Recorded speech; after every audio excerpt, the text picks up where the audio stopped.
Denny Nielsen, Here. uh, Emily Schofield, Here. and myself, Tim Kirsch. And then I would like to remind anybody if they have any potential conflicts of interest with today's agenda, go ahead and state so for the record. If there's nothing at this time, but something comes up later, be sure and speak up at that time. And this meeting is for the purpose of the presentation of a proposed supplemental 24-25 fiscal year budget. So with that, I'm going to go ahead and call the North Santiam Sewer Authority Budget Committee meeting to order at 12:07 p.m. And then I would like to turn it over to Laura Conroy to present the proposed supplemental fiscal year 24-25 budget. Good. Laura, it's all yours. Thank you, Chair, and good afternoon, everyone. So as you know, the board is not going to be receiving additional revenues from Marion County as anticipated. Because of this, when the agency knows it's not going to receive funding and it needs to change its appropriations by more than 10%, it is required to adopt a supplemental budget process. And in this case, the 10% change needs to happen because you will need to change the amount that you're going to spend on materials and services and the amount that you hold in contingency. The board's adopted budget assumed that it would be spending about $221,500 in materials and services. Without the additional revenues from Marion County, it is anticipated that instead the board will be spending about $43,500. And I should say the point in time that we're looking at is July 1st.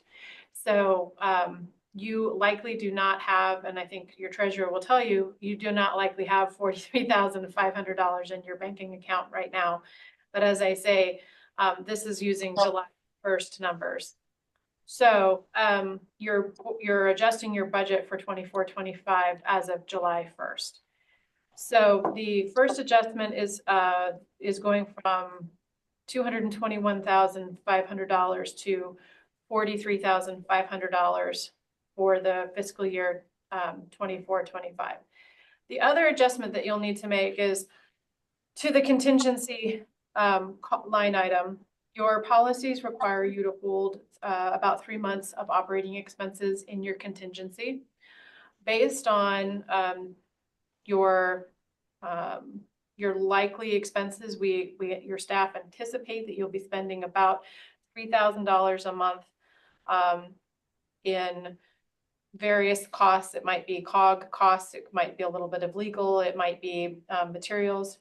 And so a very conservative estimate is $9,000 in your contingency. And I believe Mr. Evans had some additional thoughts about how materials and services should be broken out. So I'll let him speak to that.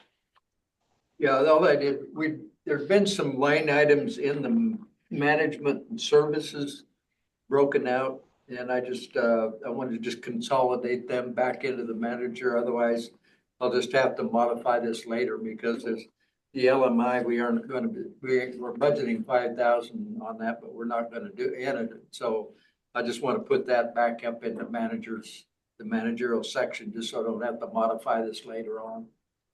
So if we do need additional out of the managerials and services for legal, I can just move it into that and then republish the thing. But if we don't need that, then I don't have to republish this several times.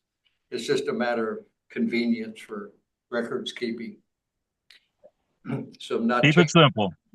yeah, not changing any numbers that Laura has recommended. I'm just changing some spots where it was put. Okay, very good. Keep it simple. And that concludes my formal presentation. Any questions? I could take those now. Any questions from anybody? No. No. Okay. If not, okay, I'm going to open the floor to any public comment here at 12:12 p.m. Time for any member of the public to speak for or against any of the items presented in the budget. And if there are no questions from anybody in the public to speak, or anybody wants to speak from the public, then I will close the public hearing for the budget at 12:13 p.m. Deliberations from the board. Anybody have anything they'd like to discuss on this matter? No. Do I hear any motions for adoption? I'll move to adopt the proposed budget. I'll second. All right, it's been motioned to approve and adopt, and we have a second. I'm going to call for the vote. All in favor say aye. Aye. Aye. Opposed? So we have 4 in favor and 0 opposed. Let's see. So that really pretty much concludes it. Laura, did you have anything you'd like to say here at the end of the meeting here? No, Chair, I really don't. The not regarding the supplemental budget, as a reminder to the board, the DEQ is going to be presenting their staff recommendation this Thursday at 9:05 a.m. on the petition to initiate the 3-basin rule amendment. It appears that they are going to be recommending that the 3-basin rule be reviewed and amended to the Environmental Quality Commission. So we'll see that proceeding go through. There is a Zoom link, and I'll send that back out to all board members. So if you want to listen in on Thursday, you can, as that's a pretty important progress point for this board, is seeing that 3-basin rule amendment be initiated. So that's all I have. Very good. Go ahead. Do, Yeah. do we have the information available so that we can electronically, remotely attend the session? I will forward that to you. It was published along with the staff report early last week, and I will forward that information to you. Yeah, I thought it was, but I'm not sure where it is right now, and I don't want to miss that meeting. I understand. So. Okay. Well, thank you everyone for taking these minutes to get this very important item done. And we'll see you all in an upcoming meeting soon, I hope. Y'all have a great Thanksgiving. You as well. Thank Thank you. you. Thank All right. you. Thanks, everybody. Bye. Bye.